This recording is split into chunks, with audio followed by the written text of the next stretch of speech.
김건희 씨가 지난 총선 당시 여당 공천에 관여했다는 언론 보도, 증거와 증인이 나왔습니다.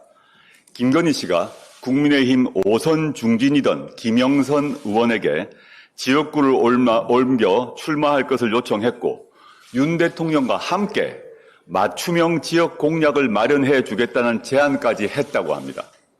대통령실은 사실 묵은 허위라고 부인하고 있지만 김건희 씨와 김영선 의원이 주고받은 텔레그램 메시지를 본 국회의원과 여당 당직자들이 여러 명이라고 합니다. 김영선 의원은 공천을 받지 못했지만 김웅 전 국민의힘 의원은 당시에 여사한테 텔레그램 받았다라고 자랑하고 다니는 사람이 있었고 실제 공천을 받았다고 말했습니다. 이 말은 김영선 의원 외에 또 있다는 것입니다. 공천 개입은 대통령이 해도 불법입니다. 박근혜 씨는 20대 총선 당시 이른바 친박 정치인 당선을 위해 공천관리위원회에 자료를 제공했다가 징역 2년이 확정됐습니다. 당시 윤석열, 한동훈 두 검사가 이 수사와 기소를 지휘했습니다. 대통령도 공천 개입하면 처벌되는데 영부인이 개입을 했다? 성공 여부는 문제가 아닙니다. 개입 그 자체가 범죄입니다. 하지만 제대로 된 검찰 수사가 이루어질 가능성은 1도 없습니다. 특검만이 답입니다. 조국혁신당은 이 의혹을 수사 대상에 추가하여 지난 5일 김건희 특검법을 다시 발의했습니다. 공천 개입, 선거 개입이 사실이라면 법치 파괴에 이은 민주주의 파괴입니다. 명품백 수수 의혹으로 두문불출했던 김건희 씨가 뒤에서는 여당의 공천과 선거에 깊숙이 개입했던 것입니다. 민주주의 절차를 지키는 정당이라면 국민의힘이 진실을 밝히는 데 앞장서야 하는 것 아닙니까? 국민의힘 비상대책위원장을 맡아 선거를 진두지휘했던 한동훈 대표가 가장 분개해야 할 일 아닙니까? 특검 필요합니다. 윤석열 대통령은 또 거부권 행사로 아내의 사랑을 실천하겠지요. 김건희 씨에게 가져다 바친 면죄부가 영원할 것이라고 착각하지 마십시오. 국민이 지켜보고 있습니다. 세상이 무너졌다. 죽고 싶다. 사람들이 다 나만 쳐다보는 것 같아. 죽고 싶다. 딥페이크 피해자들은 죽고 싶다고 호소합니다. 그런데 경찰은 증거를 가져오라고 합니다. 피해자는 계속 늘어나는데 가해자는 없습니다. 윤석열 대통령이 국무회의에서 딥페이크 성범죄에 대해 강력한 대응을 주문했습니다. TF를 구성해 대응책 마련에 나섰지만 실효성은 알 수 없습니다. 중심적 역할을 해야 할 주무부서, 여성가족부는 장관이 공석입니다. 권한, 기능, 예산은 현 정권에 들어서서 모두 축소되었습니다. 체계적이고 민첩한 정부 차원의 대응과 대책이 어려운 상태입니다. 2022년 3,752건이던 딥페이크 성착취물은 2023년 21,019건으로 무려 464% 증가했습니다. 더 충격은 세계적으로 딥페이크 성착취물 1위가 우리나라 한국입니다. 미국의 보안 서비스 업체인 시큐리티 히어로는 2023년 딥페이크 현황 보고서에서 한국이 딥페이크 성착취물에 가장 취약한 국가라는 충격적인 자료를 공개했습니다. 딥페이크 성착취물에 등장한 인물 중 53%가 한국인입니다. 2위 미국이 20%, 3위 일본이 10%, 격차도 매우 큽니다. 다름 아니라 우리 국민이 지금 범죄의 주요 표적이 되고 있습니다. 국가가 나서야 합니다. 국가가 보호해야 합니다. 국가가 앞장서서 플랫폼 기업들과 협력하고 강력한 법적 제재를 가해야 합니다. 오늘 조국혁신당은 박은정 의원이 준비한 딥페이크 차단 6법을 당론 법안으로 발의합니다. 딥페이크 합성 제작뿐만 아니라 소지, 시청 행위도 처벌할 수 있도록 딥페이크 범죄에 대한 강력한 처벌을 통해 억제력을 높일 수 있도록 법적 제도를 강화하겠습니다. 조국혁신당은 이 문제를 해결하기 위해 끝까지 최선을 다할 것입니다. 딥페이크 범죄 예방을 위한 법안을 추진하고 범죄 피해자들을 위한 지원책 대책에 전력을 다하겠습니다. 이 끔찍한 범죄를 종식시키는데 앞장서겠습니다. 감사합니다.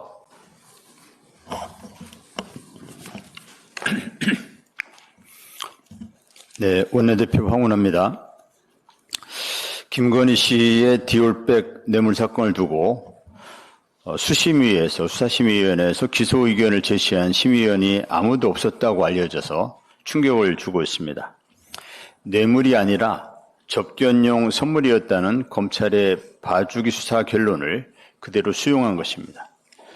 대한민국 최고위 공직자의 부인이 명품백을 받는 장면이 만천하에 공개되어 국민적 공분을 일으켰음에도 불구하고 국민 법감정과는 너무도 거리가 먼 판단을 한 수심의 결정에 깊은 유감을 표합니다. 애초부터 수심위에서 이 사건이 바로잡힐 거란 기대는 없었습니다. 수심위는 그간 검찰 주류 세력의 결정에 정당성을 부여하는 들러리 역할을 해왔기 때문입니다. 급조된 제도에다 주먹구구식 운영까지 더해져 권고 결정 때마다 논란이 되어 왔습니다. 대표적으로 수심위는 이재용 삼성 부회장에 대해 수사 중단, 불기소 권고를 결정하면서 국민적 지탄을 받은 바 있습니다. 이번 사안은 수심위가 검찰 핵심들에게 어떻게 포위되어 있는지를 명확히 보여주는 사례입니다. 디올백 사건은 출장조사, 총장 패싱을 거쳐 수심위까지 올랐습니다. 수심위는 검찰을 움직이는 핵심 권력의 뜻이 무엇인지 간파하였고 그 뜻에 충실히 따랐습니다. 수심위에게 중요한 건 빈껍데기 검찰총장의 마음을 헤아려 보는 게 아니라 또 비등하는 국민적 분노를 의식하는 게 아니라 검찰 핵심의 뜻에 순응하는 것이었습니다. 현행 검찰 수심위의 폐지를 권고합니다. 법조계와 전문가들에 의해 둘러싸인 폐쇄적이고 불투명한 운영으로는 국민 눈높이를 맞출 수 없습니다. 국민들이 판단하는 기소 배심 제도로의 전면적인 혁신이 필요합니다. 오는 12일에 도이치모터스 주가 조작 사건에 대한 항소심 선고가 나옵니다. 핵심은 권오수 전 회장의 유무죄 판단보다 주가 조작 과정에 김건희 씨가 공모했는지 여부입니다. 1심 재판부는 시세 조작에 김건희 씨 명의의 계좌 3개가 동원됐다고 인정했지만 김건희 씨의 공모 여부에 대해서는 판단하지 않았습니다. 전주 역할을 했던 A씨에 대해 다른 주가 조작 세력과 의사연락하에 매매한 공범임을 입증할 증거가 부족하다는 이유였습니다. 1심 판결의 행간을 살펴보면 주가 조작 세력과 연락과 소통이 규명되면 공범으로 볼 수 있다는 것이었습니다. 그러나 검찰은 2021년 주가 조작범 김모 씨가 김건희 씨를 만나 계좌를 만들었고 관리했다는 진술을 확보하고도 이를 숨기고 제대로 수사하지 않았습니다.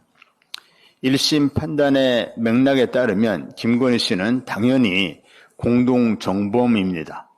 정상적인 검찰이라면 당장 소환하거나 구속수사했어야 할 사안입니다.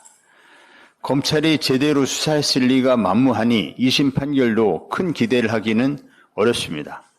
기소 단계에 제대로 된 수사가 이루어지지 못했고 구체적 혐의를 적시하지 못했기 때문입니다. 누누이 얘기했듯이 남은 건 특검뿐입니다. 검찰이 지금 시점에 캐비넷에 묵혀두었던 문재인 전 대통령에 대한 수사를 예고하는 이유도 바로 김건희 씨 범죄를 덮기 위해서가 아니라면 설명하기가 어렵습니다.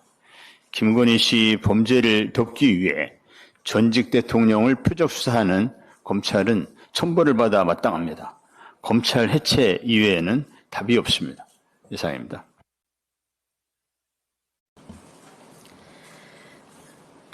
최고위원 김선민입니다.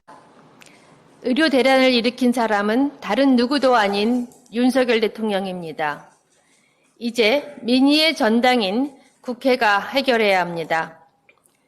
열이 많이 나도, 배가 아파도, 어디가 찢어져 피가 많이 나도 본인이 전화해서 알아볼 수 있다면 경증이다라고 말하는 차관, 6개월만 버티면 우리가 이긴다라고 말하는 장관, 환자를 떠난 전공의가 제일 먼저 잘못했다고 말하는 총리, 국민들은 응급실도 못 가는데 지인 수술 청탁까지 하는 여당 최고위원, 비상의료체제가 원활하게 돌아가고 있다고 말하는 대통령, 국민의 생명과 안전을 지켜야 할 윤석열 대통령과 고위 관료들의 입에서 쏟아져 나온 말입니다.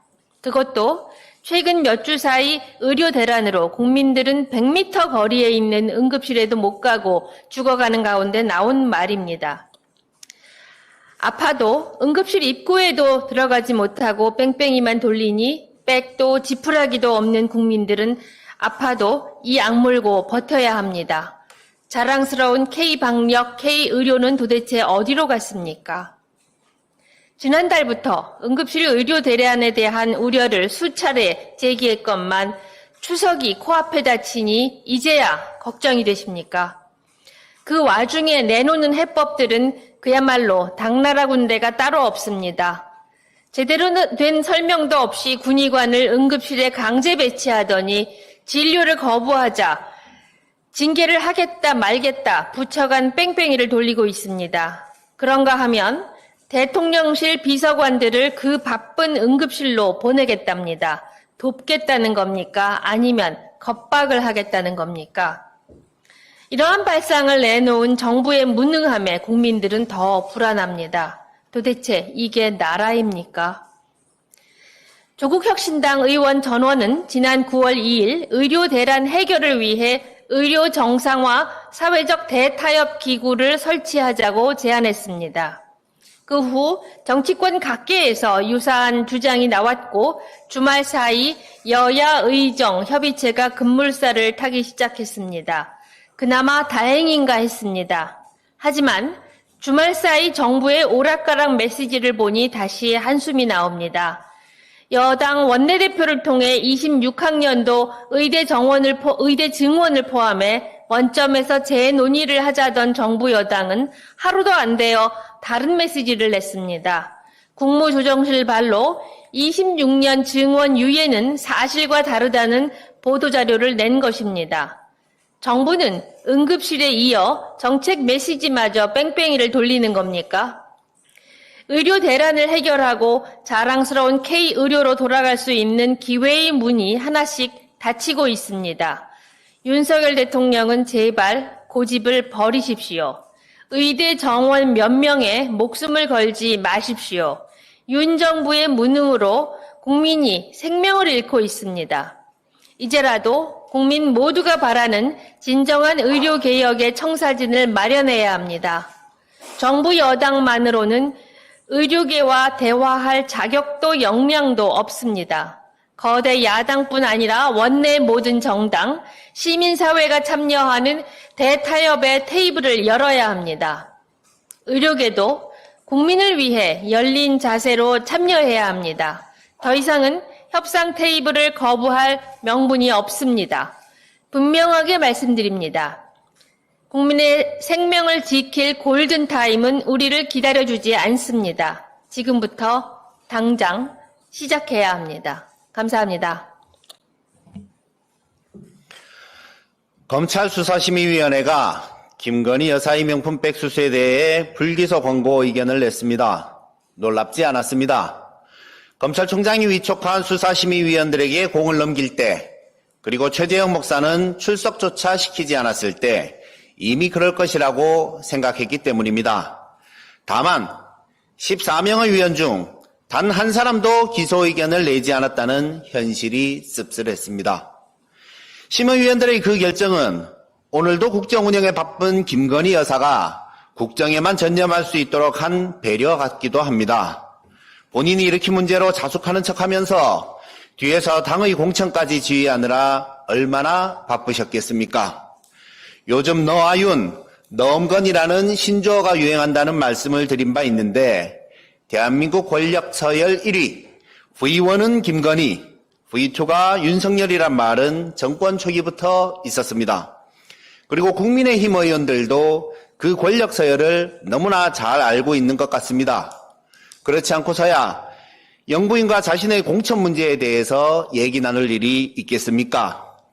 당의 공천 상황에 대해 김해가 비었는지 창원이 비었는지 영부인이 아는 것부터가 이상하고 그것을 영부인과 상의하는 국회의원이 있다는 현실도 정상이 아닙니다. 민주정부, 보수정부를 막론하고 역대 어떤 영부인도 공천과 관련해 이런 정도의 구설수에 오른 적이 없는데 왜 우리는 학력위조, 주가 조작, 명품백 수수, 공천 개입 등 영부인의 이름을 끊임없이 들어야 합니까? 왜 국민이 영부인 엄마의 구속 뉴스를 접해야 하고 영부인 오빠와 관련된 실체적 의혹을 들어야 합니까? 윤석열 정부는 온 국민에게 대통령 장모의 이름을 알게 한 첫 정부입니다. 참으로 개탄스러운 일입니다. 김건희 여사는 과거 이명수 기자와의 전화통화에서 우리 남편은 바보다. 내가 다 챙겨줘야지 뭐라도 할 수 있는 사람이지. 저 사람 완전 바보다 라는 말을 한 적이 있는데 그 바보 남편을 대신해 국정뿐 아니라 당무에도 개입했나 봅니다. 보수는 돈을 주니 미투가 안 생긴다. 명수가 오면 1억이라도 줄 수 있지 라고 한 김건희 여사의 발언을 떠올리며 엊그제 보건복지부가 발표한 응급실 전담의사 1억씩 지원 검토라는 미봉책도 1억이라는 액수를 좋아하는 김건희 여사의 지시인가 하는 의심이 가니 참 큰일입니다. 나라가 이래서는 안 됩니다. 물론 김건희 여사가 옳은 말을 한 것도 있습니다. 윤석열 대통령은 확실히 바보가 맞는 것 같습니다. 하지만 국민에 의해 선출된 바보 아니겠습니까?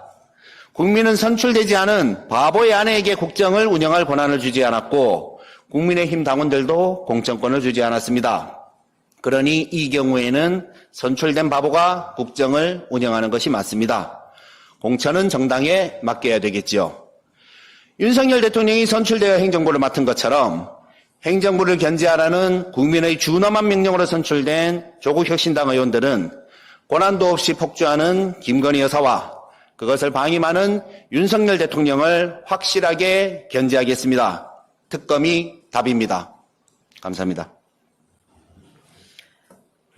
최고위원 조윤정입니다. 지난 9월 5일 윤석열 대통령은 광주에서 민생 토론회를 열었습니다. 특히 그중에서 인재 양성의 중요성에 대해서 언급을 했는데요.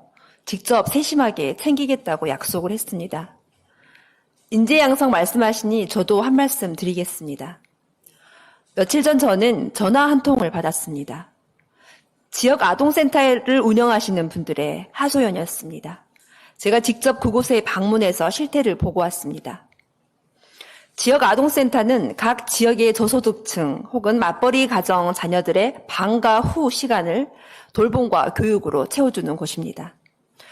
가보신 분은 좀 놀라실 겁니다. 저도 한 5군데 정도 방문해 본 적이 있는데요. 그 시설의 열악함을 보고 있으면 애들 저출산을 말할 게 아니라 이미 낳은 애들이나 잘 뒷바라지해라 국가야 라는 소리가 절로 나옵니다. 한 20평 되는 공간에 많게는 19명, 29명 애들이 바글바글 앉아서 공부를 하는데요. 얼마나 집중이 될까 싶습니다. 그럼에도 그런 아이들이 참 기특하고 대견하고 또 아이들을 정성껏 돌봐주시는 그 선생님들께 경의를 표하게 됩니다. 각 지역 아동센터는 보건복지부가 42.7%, 시에서 46%, 구에서 21.3% 정도의 비용을 부담을 해서 운영이 되고 있다고 합니다. 그곳 원장님에게 들은 이야기를 그대로 전달해 드리겠습니다. 얼마 안 되는 운영비로 운영을 하고 있다. 10년 넘은 조그만 냉장고에 애들 먹거리 재료를 담아서 식사를 준비한다. 뚜껑이 깨졌는데도 갈지도 못하고 다른 뚜껑으로 임시 땜빵한 김치 냉장고를 제 눈으로 직접 확인하고 왔습니다. 텔레비전은 왜 없습니까? 물었습니다. 10년 전 사회복지 공동모금회에서 지원받은 텔레비전이 있긴 한데 고장이 났다고 합니다. 그럼 애들에게 어떻게 교육 자료를 보여주냐 물으니 그 흔한 노트북도 없어서 애들에게 좋은 프로그램을 보여주고 싶어도 보여줄 수가 없는 실정이라고 합니다. 외부 강사가 노트북을 가져오면 그 작은 노트북 화면에 옹기종기 모여서 보여주는 실정이라고 합니다. 많은 수의 아이들이 왔다 갔다 하다 보니까 시설 보수도 해줘야 되는데 그 예산마저 올해는 없었다고 합니다. 애들 한 끼 식사, 밥값 8,000원에서 9,000원으로 올려주겠다고 했는데 그마저도 깜깜 무소식이라고 합니다. 운영비 또한 작년과 올해 똑같다고 합니다. 물가가 올랐는데도 말입니다. 그럼 지금 애들에게 지원해 줄 수 있는 혜택이 얼마나 되냐 물었더니 문제집 한 권 수준이라고 합니다. 그만큼 예산 자체가 열악합니다. 전국의 지역 아동센터가 약간의 차이는 있겠으나 크게 다르지는 않을 겁니다. 인재는 하늘에서 뚝 떨어지는 게 아닙니다. 학원 안 다니고 지역 아동센터에서 1학년부터 고학년까지 한 테이블에서 공부하는 그 아이들이야말로 국가가 더 관심을 두고 뒷바라지를 해줘야 할 대한민국 미래 인재 아닐까요? 저는 그 아이들이 잘 자라서 나중에 대통령도 되고 또 장관도 되고 그랬으면 좋겠습니다. 그래야 진짜 민생이 뭔지 알 것 같아서요. 윤석열 대통령께 요구합니다. 인재 양성의 현실을 보고 싶다면 그 지역의 가장 열악한 지역 아동센터를 골라 딱 반나절만 그곳에서 애들과 같이 보내보십시오. 이상입니다. 네, 이상 회의를 마치겠습니다. 수고하셨습니다.